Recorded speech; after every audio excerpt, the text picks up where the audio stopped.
eh, pues se llama Cambios Cognitivos e Institucionales para el Postconflicto, el caso del Ejército Nacional de Colombia 2010-2018, como ya el profesor Juan Carlos lo leyó. El problema de investigación de esta investigación surge debido a que yo me empecé a preguntar, bueno, el ejército ha cumplido un importante papel en el desarrollo del conflicto pues, armado en el país, y sumado pues al conflicto armado están los procesos de negociación que diferentes gobiernos han llevado a cabo. En este caso pues el más reciente con la negociación con las FARC, que terminó pues en la firma de un acuerdo. Entonces, a raíz de eso yo me empecé a preguntar, bueno, a veces uno escucha que dicen que el ejército es una institución muy paquidérmica, una institución que no cambia, pero me empecé a preguntar, bueno, primero si cambiaban, empecé a preguntar por esos cambios que el ejército hace a raíz del contexto que pueda vivir el país, ¿cierto? Como objetivos, el objetivo general fue analizar las transformaciones institucionales cognitivas formales del Ejército de Colombia, que posibilitan pues como ese paso de un momento de conflicto a un momento de posconflicto. Los objetivos específicos son tres. El primero, pues, busca desarrollar el enfoque del nuevo institucionalismo cognitivo, la ciencia política. El segundo, indaga ya por el papel y transformaciones que el Ejército de Colombia ha tenido a través de su historia. Y el tercero, buscaba mostrar la manera en que se fueron diseñando y en que fueron operando algunos cambios institucionales cognitivos en el Ejército.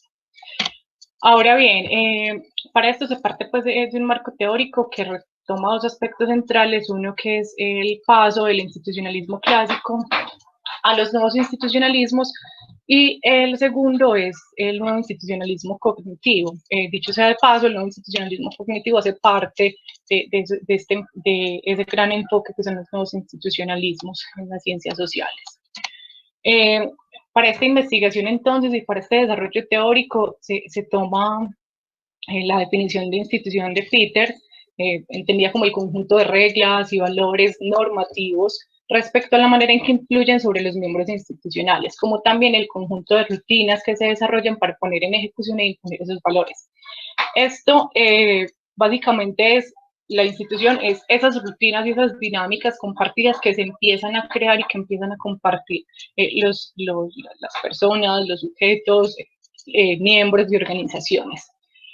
Para la creación, diseño, incluso rediseño de las instituciones hay como dos aspectos importantes a destacar.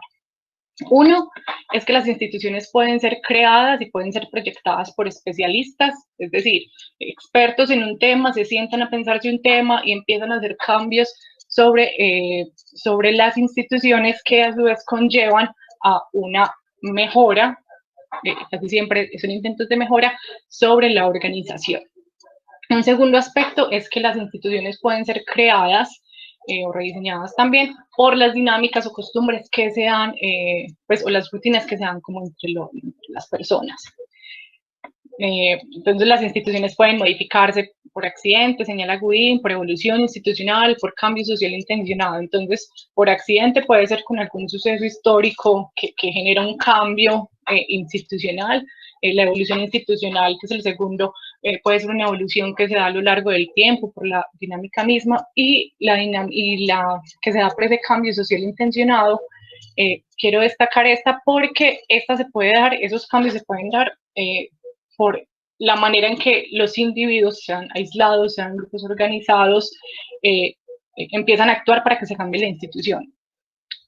Quiero señalar acá que esto es muy importante porque normalmente, pues en la historia lo hemos visto, hay cambios que logran darse sobre la institución. Aquí quiero pues hacer como una aclaración para todas las personas que están, y es que la institución son como esas dinámicas establecidas, pero la organización es ya esa estructura grande. Entonces, por ejemplo, el ejército es una organización, pero al interior de esa gran organización se dan esas instituciones. Entonces, ¿qué pasa con esos grupos organizados? Esos grupos organizados empiezan a observar las necesidades que hay, se empiezan a movilizar posiblemente, y esas movilizaciones empiezan a ejercer presiones que permiten cambios. con la situación que estamos pasando, pues viviendo actualmente con el ejército, las críticas que este ha estado recibiendo últimamente, posiblemente se pueda dar un fenómeno de este tipo. El institucionalismo clásico, voy a ser breve con esto, surge pues a principios del siglo pasado y surge con los estudios sobre la burocracia de Weber y la preocupación como por esos arreglos institucionales que permiten que se dé la vida social. Solo que estos institucionalismos, el institucionalismo clásico era de tipo más descriptivo. Entonces, a raíz de esto, de ser de tipo más descriptivo, empieza pues a recibir críticas posteriormente y adicionalmente empiezan a darse otros enfoques predominantes en la ciencia política como el enfoque de la elección racional, el conductismo, que hacen que ese institucionalismo clásico quede ahí de alguna forma un tanto relegado. Posteriormente, en la década del 80, se empieza a mirar nuevamente y se empieza a volver otra vez a las instituciones, y es lo que Marsh y Olsen llaman el redescubrimiento de las instituciones, porque entonces se dice, bueno, listo, es importante, hay que volver a mirar las instituciones, porque las instituciones permiten entender ciertas dinámicas sociales, pero ya no solamente de una manera descriptiva, sino que de una manera más amplia, tomando enfoques, tomando herramientas, perdón, de otras ciencias sociales, de la antropología, de la sociología. Entonces no se quedan solamente en ese aspecto más descriptivo, que era una de las críticas más fuertes que recibió el institucionalismo. Además, porque los nuevos institucionalismos ya permitían pues hacer como esos análisis de los procesos de comportamiento, de cambios que influyen en los comportamientos individuales. Adicionalmente, el nuevo institucionalismo entonces sirve para estudiar esa creación, los cambios institucionales, la naturaleza de las instituciones, los cambios que se dan provocados por acuerdos grupales diseñados, en fin. Entonces, estos cambios se dan, pues estos cambios institucionales influyen las organizaciones y las estructuras del poder. Ahora bien, el enfoque entonces en el que me centré en esta investigación es el nuevo institucionalismo cognitivo, que es uno de los nuevos institucionalismos. Y el institucionalismo cognitivo permite observar esos cambios cognitivos en las instituciones. Entonces, cambios culturales, cambios en los modelos mentales. Una vez le decía a mi asesor, eso es como el cambio del chip. Empieza a observar cómo ese cambio de chip, los aprendizajes de las personas permiten empezar a establecer esos cambios, esos aprendizajes empiezan a establecer cambios en las instituciones que repercuten de alguna u otra manera en las organizaciones mismas. Listo. Este enfoque tiene pues como varias maneras de elaborar los procesos de aprendizaje, tiene como dos principales maneras. Una es la naturaleza del aprendizaje individual y la otra es la naturaleza del aprendizaje social. La naturaleza del aprendizaje individual es todo lo que yo como individuo, como persona, aprendo, sé o creo. Por ejemplo, entonces, si un individuo recibe formación religiosa en casa, eso influye en su comportamiento. Entonces, es eso que pertenece a ese individuo, que hace parte de toda su formación. No es un individuo, pues, que está desprovisto de cosas, sino que, por el contrario, tiene otras cosas. Y está la naturaleza del aprendizaje social. Esta naturaleza del aprendizaje social es cuando ya esos aprendizajes individuales se ponen en contraste con los aprendizajes individuales de otros y se empiezan a crear dinámicas a raíz de ese, pues como conjurar de alguna forma lo individual y empiezan a verse dinámicas sociales. Entonces, en este sentido, el institucionalismo cognitivo lo que hace es que nos invita a mirar o a medir esos posibles cambios en los modelos mentales, las transformaciones sociales que se dan a raíz de esos cambios y esas movilizaciones cognitivas. Porque esto permite ayudar a comprender algunos cambios de comportamiento en la sociedad. Entonces, esto es muy importante porque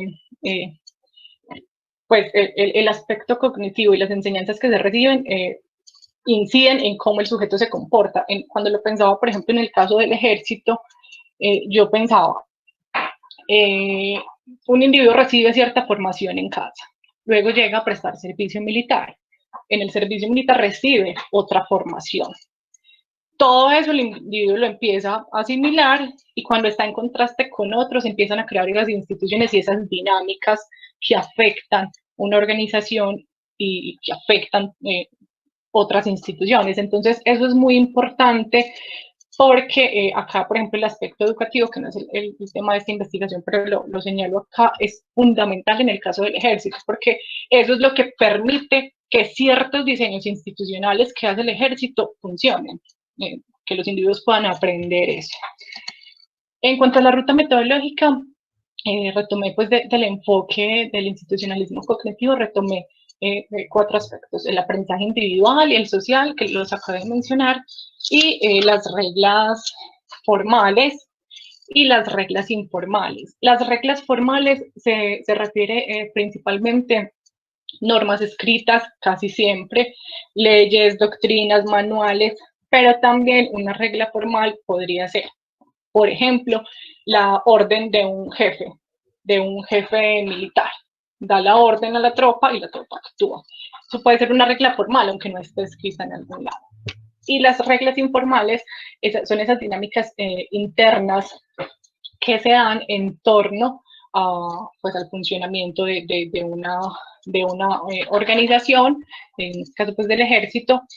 Cuando yo en la ruta metodológica miraba estos 4 aspectos, y en un primer momento la idea pues era abordarlos todos, pero me di cuenta que no era posible por efectos de tiempo, de recursos. Entonces lo que hice fue que tomé, para que sepan pues que lo que se desarrolla realmente son solo desde las reglas formales y los otros no se pudieron abordar por efectos pues de la investigación. Entonces en esta investigación se decidió centrarse es en las reglas formales, que las reglas formales básicamente son esos diseños, como se los mencionaba ahora, de expertos, de especialistas que se hacen desde arriba. Nosotros empezamos a diseñar para poder hacer modificaciones en la institución y para poder modificar la organización misma. Se accedió a fuentes de información primarias, secundarias, tuve acceso al COTEF, que es el Comando de Transformación del Ejército del Futuro, en el Cantón Norte. Entrevisté con el profesor Eduardo Pizarro, que ha investigado pues este tema. Entonces, esas entrevistas y esa información permitieron pues como hacer ese contraste. Usé pues como herramienta la nueva investigación de archivos, porque esta permitía hacer ese análisis de información oficial, de esos documentos oficiales, de las entrevistas, para poder identificar como esas creencias compartidas. Y se accedió pues a fuentes de información sobre la fuerza pública y el ejército, en todo ese rastreo documental y en ese estado del arte pues, que se hizo para la investigación. Hay unos momentos de cambios importantes en el ejército, no voy a profundizar porque realmente el tiempo no nos da, pero voy a hacer pues como las menciones generales. Entonces, primero es que las fuerzas militares han sido cambiantes. Bueno, otra salvedad, en este caso sí hace especial énfasis, es en el Ejército Nacional, porque, bueno, primero no se podía hacer el análisis sobre toda la fuerza pública porque es demasiado, y segundo porque en el desarrollo del conflicto y en el acuerdo reciente el ejército tuvo un papel muy importante, el ejército tuvo un accionar más directo en el conflicto armado. Entonces por eso en esta investigación se decidió preguntarse por el ejército. Lo primero es que pues, las fuerzas militares han tenido cambios de manera permanente, pues desde su creación en el siglo XIX. Es importante señalar que durante el siglo XX las fuerzas militares eran un poco politizadas, pues es decir, las fuerzas militares tenían adherencia a las facciones políticas que estuvieran en ese momento. A raíz de eso, a principios del siglo pasado, en el quinquenio de Reyes se intenta hacer como un proceso de despolitización del ejército y se empieza como a dar una idea de profesionalización del mismo. Sumado a eso está la guerra del Perú, la guerra de Corea fue muy importante porque es como esa primera gran guerra donde el ejército del país participa, y empieza pues un proceso de profesionalización y es la primera vez que tienen como una confrontación, una guerra armada fuerte, donde pues hay muchas bajas, y fue muy importante porque ayuda a la profesionalización del ejército y a volverse más expertos en el tema de la guerra. El, la presidencia de Pastrana fue muy importante porque allí se creó un plan de fortalecimiento, adicional a eso el Frente Nacional. Durante el Frente Nacional se da mayor autonomía al ejército respecto a la política, entonces es como una concesión de alguna forma que la élite política da al ejército, mayor autonomía.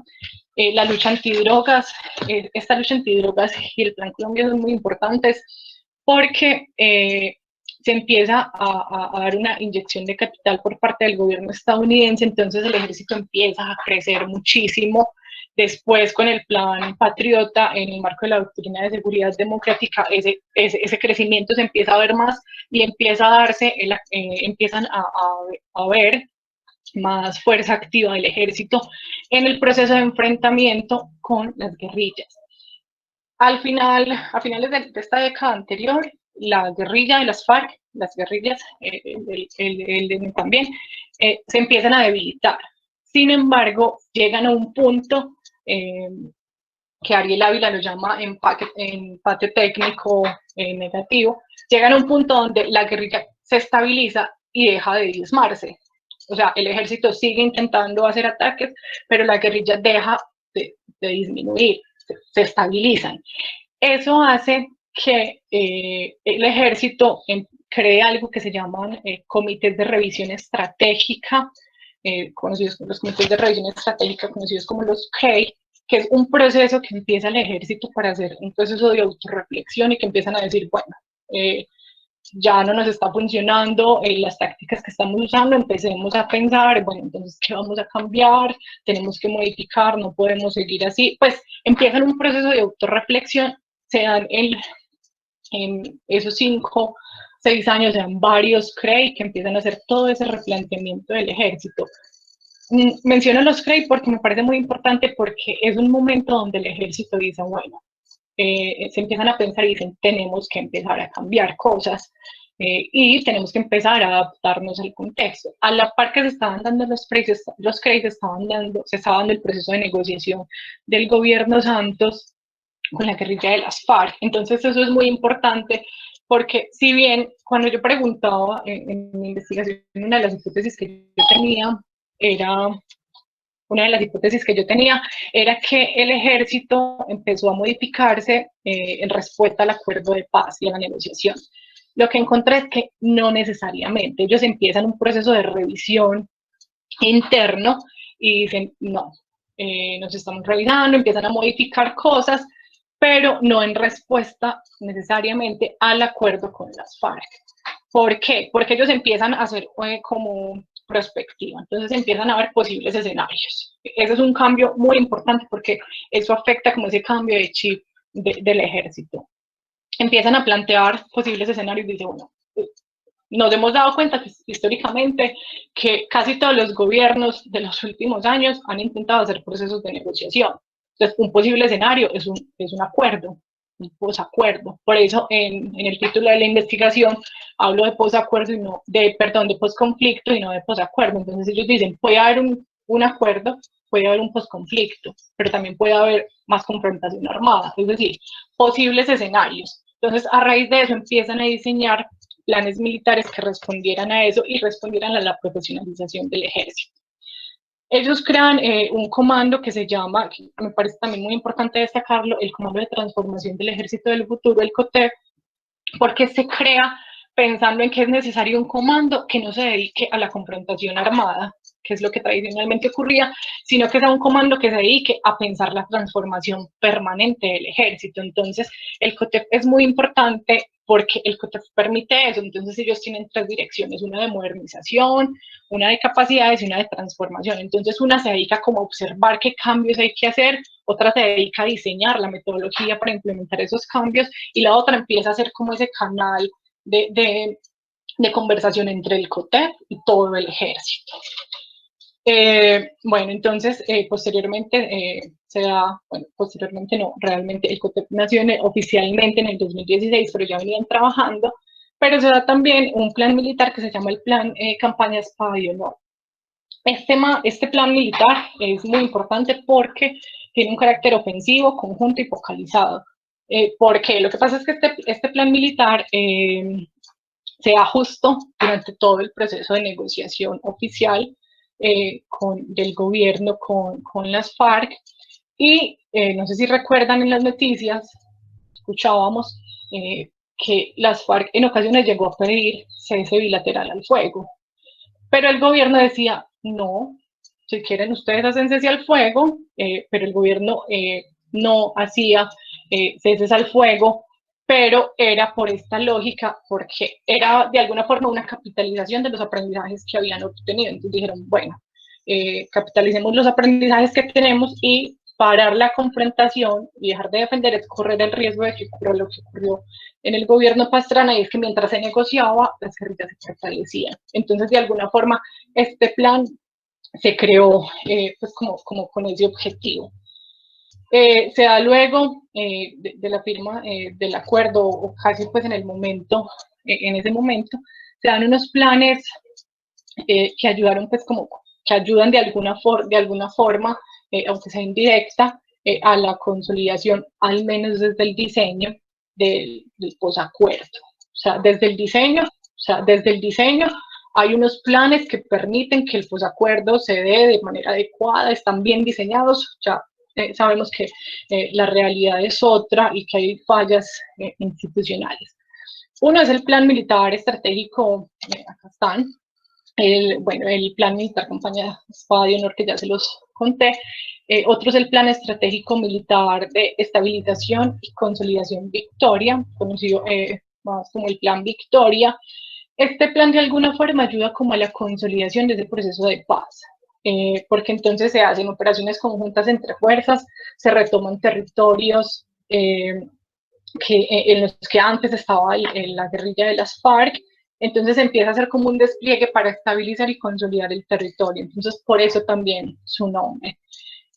Y también se da un plan, si bien este se empezó a dar un poco antes de la firma del acuerdo, pero es muy importante para su adecuada implementación, el plan estratégico Minerva. Este plan, de alguna forma, es como un plan pensado para que los miembros del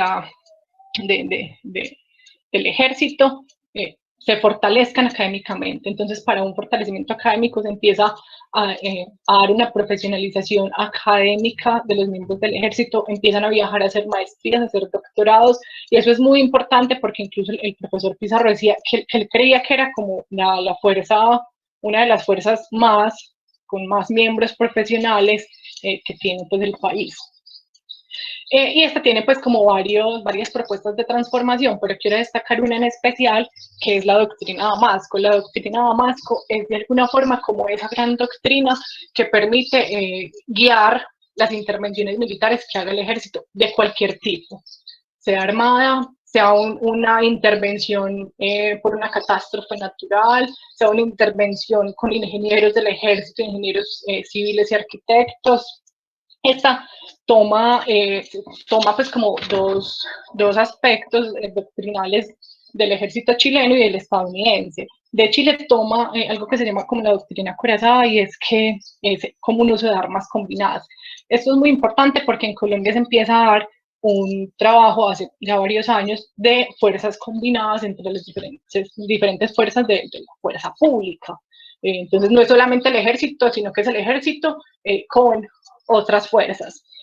Y el estadounidense, esta doctrina empieza a tomar esa lógica de empezar a hacer perspectivas y escenarios futuros. Entonces toman esa idea de la proyección, ese cambio, ellos hacen un cambio muy importante, y es que empiezan a pensarse en algo que se conoce como, empiezan a pensar un diseño institucional por procesos, porque entonces ocurría que era un proceso, contratación, y lo hacían diferentes personas de diferentes comandos, y entonces, como había generales, y hay que hacerle caso al general, entonces a veces pasaba que muchos generales daban una orden distinta respecto a un tema. Entonces, eso era complejo, generaba reprocesos y no era tan transparente. Entonces, con este cambio, al menos en el diseño, se hace pues como más transparente, ¿cierto? Algunas conclusiones de esta investigación. Bueno, una primera es que el institucionalismo cognitivo no ha tenido pues como un gran desarrollo en la literatura, por lo menos de habla hispana. No ha sido tan desarrollado, creo que este enfoque podría dar herramientas importantes para hacer otro tipo de análisis institucionales en el país. Otra conclusión que es muy importante es el papel de los militares ha sido fundamental, fue fundamental en el proceso de negociación con las FARC y es muy importante en el proceso de implementación del acuerdo, en ese momento de posacuerdo. Eso es fundamental porque ellos tienen experiencias adquiridas, tienen conocimiento del área, de la dinámica del conflicto que pueden ayudar pues a implementar el acuerdo de una manera apropiada. El ejército efectivamente vive procesos de transformación, el ejército constantemente hace cambios, tal vez tiene épocas en que hace cambios de manera más rápida que en otros, pero de alguna forma está en constante cambio. También hay que tener en cuenta que al ser una fuerza tan grande, estamos hablando de más de 200.000 activos, al ser una fuerza tan grande, los cambios tampoco son tan sencillos, porque entonces ese primer momento que fue el que yo miré es esos cambios diseñados desde arriba, listo, se hizo un diseño de los cambios y ahí está, pero ese proceso de implementación es el que creo que todavía necesita ser ajustado, el proceso de implementación de esos cambios, que tal vez en una posterior investigación, cuando se puedan mirar los aprendizajes individuales, se pueda evaluar cómo esas reglas formales han aplicado o no en los miembros del ejército. El ejército constantemente se está repensando, se está rediseñando. Bueno, y estas últimas conclusiones son relacionadas con el diseño institucional. Bueno, una es que bueno, los planes militares son un diseño, los planes militares fueron uno de los aspectos centrales en esta investigación. Entonces son diseños que se hacen, como les explicaba, que se hacen para modificar esa organización militar. Entonces son diseños que modifican la institución, esas dinámicas internas, o sea, se diseñan para intentar modificar las dinámicas que a su vez modifican la organización militar. Un segundo aspecto es que los ejércitos, una segunda conclusión, los ejércitos pueden ser un excelente ejemplo. Yo digo que es un excelente ejemplo del cambio institucional en 2 vías. Un cambio diseñado en respuesta a las situaciones que se viven pues, en el contexto de la organización y también un cambio institucional de diseño óptimo. Este diseño óptimo es cuando desde arriba se hace un diseño por expertos que cuando se mira el diseño dice, bueno, este diseño es así y con seguridad va a funcionar. Entonces, eso es un ejemplo de diseño óptimo. Creo que en ese sentido lo han hecho muy bien. Sin embargo, pues hay que mirar la aplicación de esos diseños, por supuesto, al interior de la fuerza. Otra conclusión es que una de las bases que tuvo el ejército para el diseño de sus cambios era el fortalecimiento de la formación profesional de sus miembros. Acá el plan Minerva es muy importante porque el ejército en los últimos años ha empezado a darse cuenta de la importancia que tiene que sus miembros sean profesionales en otras áreas, no solamente en lo militar, sino en otras áreas, porque eso alimenta ese constante cambio y reflexión que hacen ellos.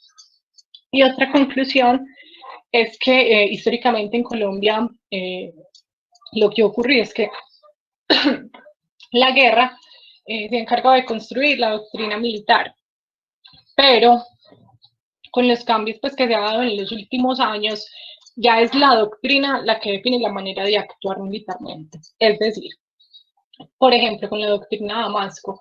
Con la doctrina Damasco, la doctrina tiene manuales para todo, como les explicaba ahora. Entonces, la doctrina es la que dice cómo intervenir militarmente. No la intervención militar es la que dice cómo es la doctrina.